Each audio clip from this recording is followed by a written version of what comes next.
es un término muy peyorativo para el indígena guatemalteco. María, tenemos que averiguarlo si vamos a entendernos.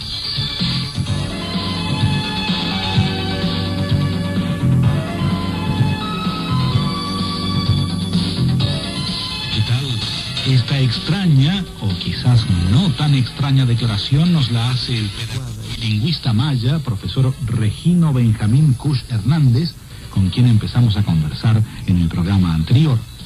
En los programas más recientes hemos estado hablando de la situación de algunos de los grupos indígenas de México y Guatemala, de tener acceso a la educación y todo lo que ello significa. Mencionamos que en Guatemala existen más de 20 lenguas indígenas, lo cual es una simplificación porque, según los entendidos, son más de 150. Pero ¿cómo se usan? El enviado de Vamos a Entendernos consultó al profesor Kush. ¿De qué troncos lingüísticos descienden las diferentes lenguas indígenas que existen en estos momentos en Guatemala? Bueno, acá en Guatemala existen varios idiomas mayas. Y entonces tenemos, por ejemplo, lo que es el tronco lingüístico quiché, de donde se desprende el zacapulteco, el cachiquel, el acateco, el quicheachí. También tenemos lo que es el mam, donde proviene el mam central, el mam sureño, el pocomam. Proviene también lo que es el quechí, ¿verdad? Luego, en el primer grupo también desciende lo que es el cachiquel y el sutuil. Tan es así que los idiomas que estos están hablando actualmente en el occidente del país se entienden unas que otras palabras porque provienen de una misma madre. En la fonética de las lenguas mayas hay sonidos que para alguien que habla el castellano se dificulta pronunciar, o tienen pronunciaciones que relativamente son fáciles para nosotros. Resulta que dentro de los variados idiomas que existen, el sutují es un idioma que se presta mucho para el castellano hablante, pero no así el mam, porque el idioma mam utiliza 3, 4 letras consonantes y una vocal. Se oye estilo alemán. El caso del quiché, que prácticamente los sonidos son gluturales. Por ejemplo, decimos olik, ik, sakarik para decir buenos días, ik para el sol o día, ¿verdad? Lo que es el cerebro. Entonces, tal como usted escucha, prácticamente son sonidos gluturales. ¿Existe alguna literatura que se haya traducido al castellano, alguna historia, algún cuento, alguna leyenda? Existen, y son las instituciones educativas las que han tratado de rescatar esta literatura con el fin de mantenerlo, transmitirlo. Su servidor ha participado en la recaudación de literatura maya, quechí, cachiquel, y tenemos varios ejemplares, pero con fines educativos. ¿Cuál es el propósito? Que no se pierda nuestra literatura, que nuestros indígenas, que nuestros niños conozcan y sigan transmitiendo esta cultura, esta parte de la literatura, porque resulta que se mantiene de boca en boca, pero no hay nada escrito. Ahora, que esta literatura sirva para acrecentar la cultura del castellano hablante, pues lo dudo bastante.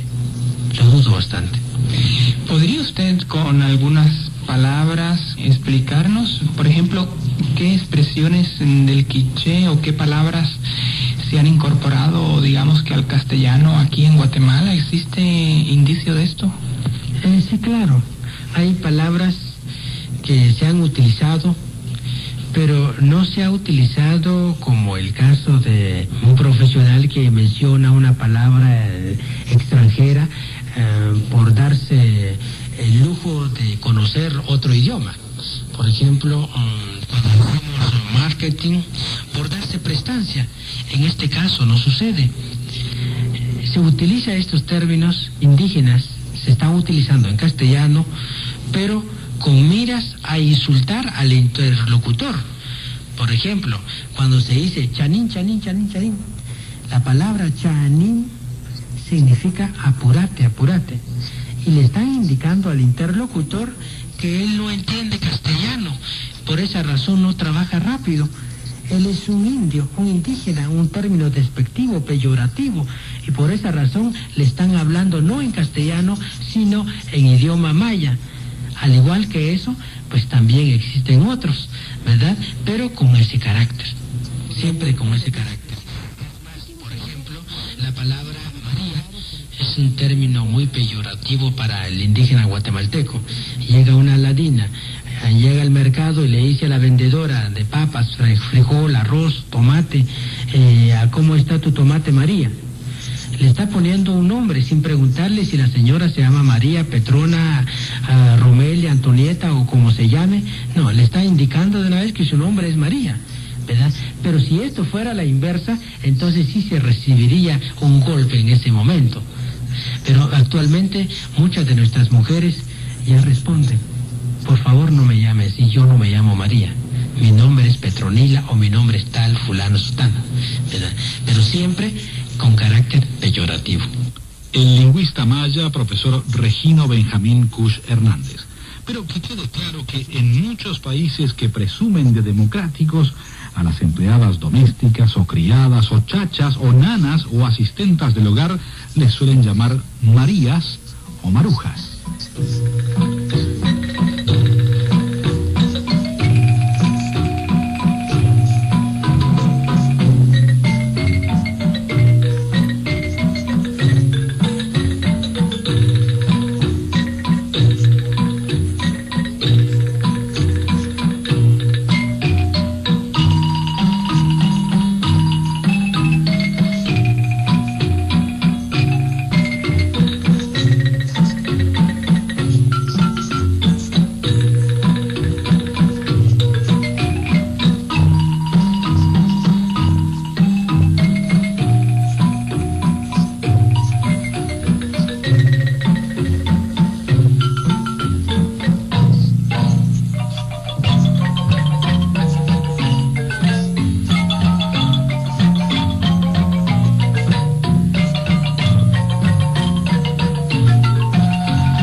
Que prácticamente en todos los países centroamericanos y algunos sudamericanos se han firmado grandes acuerdos de paz después de largas y dolorosas guerras civiles.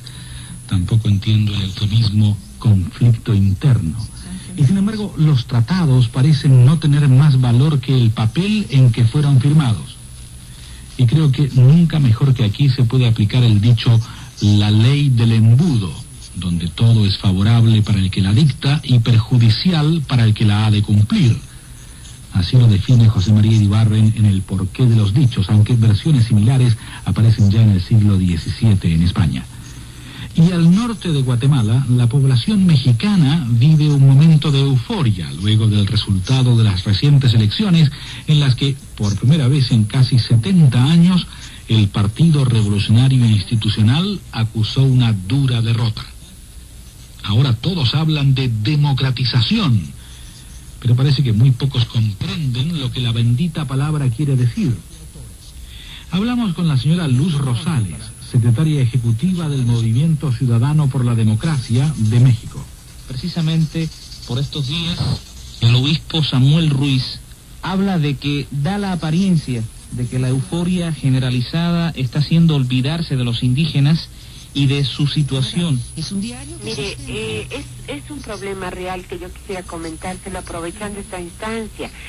Se avanzó en términos generales en la federación, el que exista la Cámara de Diputados Independiente, se avanzó habiéndose respetado el voto en el Distrito Federal y bueno, con un gobierno de oposición encabezado por Cuauhtémoc Cárdenas. Creo que son muy buenas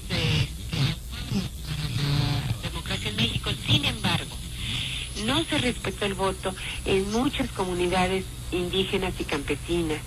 En el campo hubo mucha coacción del voto, sin embargo, el fraude electoral pues se rebasó por la cantidad de gente que salió a votar, pero lo hubo, y sobre todo en zonas rurales y campesinas. O sea, todavía no podemos cantar victoria de que ya se respete el voto en este país, ya nos tenemos que olvidar de cuidarnos del fraude electoral, creo que todavía sigue. Entonces la población indígena está muy molesta, no participó realmente en esta contienda electoral, pero esperamos que las primeras resoluciones que se trabajen en la Cámara de Diputados sea el tema indígena y el tema de la paz en Chiapas, que el diálogo continúe, que se respeten los acuerdos y que se destinen recursos con una visión realmente de un desarrollo sustentable para las zonas indígenas de Guerrero, de Oaxaca, de Tabasco, de Chiapas, que son, y de las Huastecas, que es una situación desesperante en el país, porque de otra forma los indígenas van a entender como que el avance occidental, digamos, de una forma de democracia no es los militares norteamericanos como a ellos, no se les toma en cuenta y pueden seguir buscando otros caminos, no por la vía electoral, al abrigo de del Estados cambio Unidos democrático.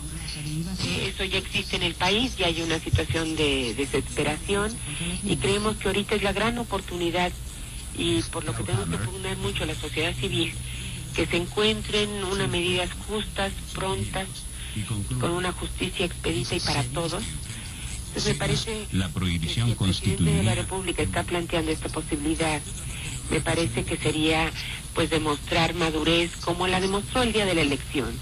La señora Luz Rosales, de México, secretaria ejecutiva del Movimiento Ciudadano por la Democracia.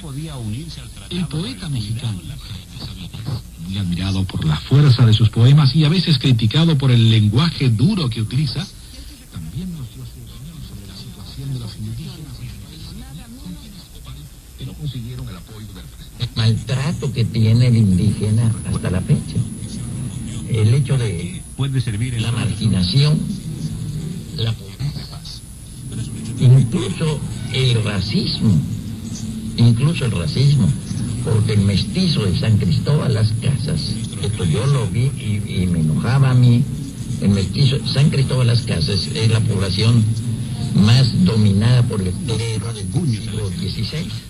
Comprar la paz Es colombiana la población más bonita arquitectónicamente, preciosas iglesias, muy bonito lugar. Pero la cultura Estados Unidos procura a los grandes productores de minas antipersonales es el un mestizaje. amparo de No hay tradicional pobreza en la raza, ni mucho menos. El mestizaje que se ha hecho entre el español y el indio. El mestizaje con dinero, el mestizaje que ocupa una posición económicamente más o menos buena, es el que desprecia al indígena y lo ha tenido marginal. Yo vi hace 15 años apenas que los chamulas, o sea, los indios de esa zona, se tenían que bajar de las banquetas y caminar en el arroyo de la calle porque la gente de San Cristóbal Las Casas no permitía que caminaran en las banquetas los indígenas. y terminar definitivamente. Hasta ese racismo, la explotación inicua en que los tenían. Los mandaban a la costa del estado en grandes caravanas a cultivar el café, que se da muy bien en la zona del Soconusco, pero con sueldos ridículos, como si fueran sobre el Tratado de Prohibición de Minas todo lo que dijo el ejército zapatista fue muy bueno para dar a conocer eso al mundo y a México, ¿no? Que se preocupe más el gobierno de México en atender esas cosas. Lo único malo es que a través de las armas no se solucionan esas. Desgraciadamente no se solucionan y no se ha solucionado nada. Y los mismos indígenas siguen viviendo en condiciones peores que las anteriores, porque se ha metido el ejército nacional, no deja que los zapatistas se muevan, los tienen encerrados en una zona pequeña y la gente vive con temor, absolutamente con temor.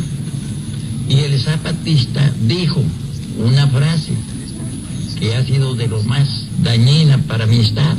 Dijo que la tierra les pertenecía a todos los campesinos porque se las habían quitado los españoles hace 500 años. Entonces que había que recuperar esas tierras. Imagínese usted como si 500 años de historia no hubieran existido. Entonces ahora el ejemplo de los zapatistas ha cundido con todos los demás campesinos, mestizos, invaden las fincas, pequeñas propiedades, no les importa si son latifundios, no los hay ya no los hay. Son pequeñas propiedades que invaden y dicen, no invadimos, recuperamos. En ese estado está Chiapas.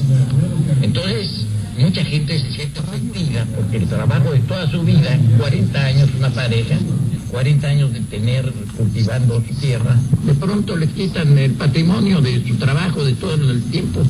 ¿Por qué? Porque le invadieron su terreno, esto es nuestro. ¿Pero por qué es nuestro? Porque es nuestro, lo estamos recuperando. Y entonces esto ha generado pugnas civiles, ya no contra el ejército, sino entre los civiles. Crímenes, asesinatos constantes, cotidianos, secuestros. La vida en Chiapas es una calamidad actualmente y es un desastre que me da tristeza. El poeta mexicano Jaime Sabines.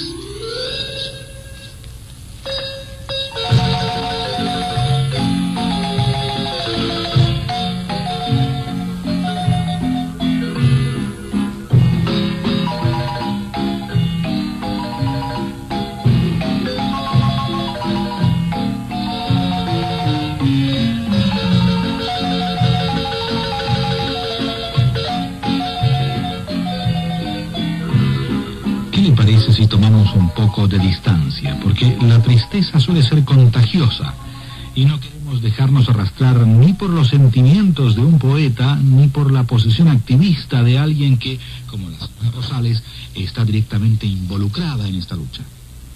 Es muy cierto aquello de que desde donde mejor se ve la casa es desde la acera de enfrente, o la banqueta de enfrente, como diría el poeta Sabines.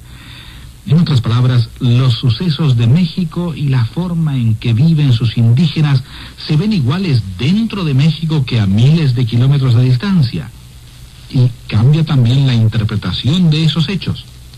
Sí, claro que sí ha habido cambios, pero me parece que hay asuntos muy complejos de por medio, ¿no? En primer lugar, me gustaría destacar que estamos hablando de un conflicto que surge en México, ¿no? Y bueno, para España, México tiene una relación siempre muy sentimental y muy importante. Ahora, también hay que tener en cuenta que este conflicto surge relativamente poco después del festejo de los 500 años, ¿no? Los famosos 500 años.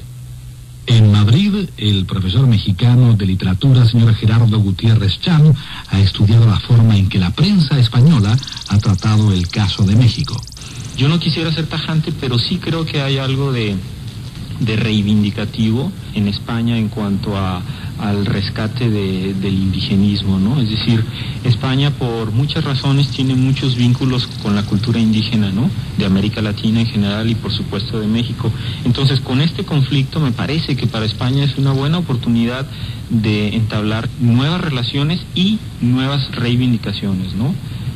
Podría ser muy fuerte el término de lavado de conciencia, pero me parece que sí hay algo de eso, ¿no? Si antes del conflicto el indígena obviamente sí tenía otras características de asimilación, ¿no? Y después del conflicto hay un cambio muy importante, a tal grado que no solamente en España se percibe de una manera diferente al indígena, sino en México también, ¿no? Nosotros en México, ahora por primera vez, creo yo, de una manera más seria, estamos tomando en serio a los indígenas. Es decir, nos damos cuenta que en estos 500 años no es verdad que estaban dormidos, ¿no? Y no es verdad que no tenían cosas que decir. Lo que pasa es que había un sistema sumamente agresivo con ellos que no los dejaba decir muchas cosas, ¿no? Y también nos hemos dado cuenta que son absolutamente capaces de tener organizaciones muy democráticas, ¿no?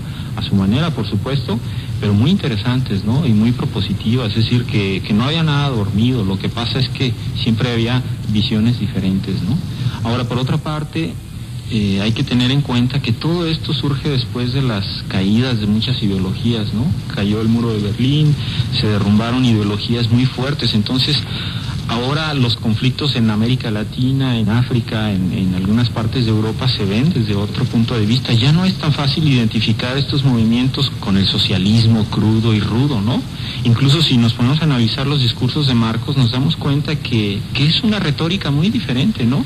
Tenemos por primera vez a un líder que es intelectual, que es poeta, que no utiliza la agresión verbal como fórmula canónica, ¿no? Para darse a entender. También tenemos un líder que exige democracia, ¿no? Que pide democracia y que pide voz para los indígenas. Además no se pide una autonomía absoluta, se pide integración, ¿no? Pero integración justa y democrática, ¿no? Sí, yo creo que sí ha habido cambios importantes antes y después del conflicto, ¿no? Sí, por supuesto. A mí de eso no me cabe la menor duda, ¿no? Pero también es importante, o sea, estos cambios, como todo cambio en cualquier pueblo, todo cambio es dramático, ¿no? Ha habido pérdidas y ganancias. Yo creo que para nosotros los mexicanos han sido, en cierto sentido, muchas ganancias, ¿no? Porque la conciencia se ha removido mucho, ¿no? Sí.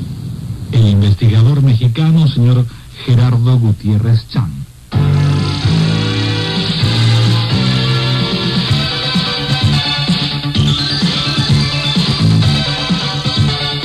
Gracias a nuestros invitados, a Natalia Fernández por su ayuda en la investigación, a Sergio Acosta por su entrevista en Guatemala, a Juan Carlos Roque por su entrevista de México, a José Cepeda por la declaración del poeta Jaime Sabines y al técnico de sonido Mike Van den Beek. Todos creemos que muchas decisiones injustas han sido tomadas exclusivamente por la malintencionada interpretación que se ha hecho del lenguaje de las leyes y porque los afectados no han tenido el suficiente conocimiento del idioma para basar sus protestas. Mientras no haya suficiente buena intención y claridad, no vamos a entendernos. Le pongo la firma, Máximo 9.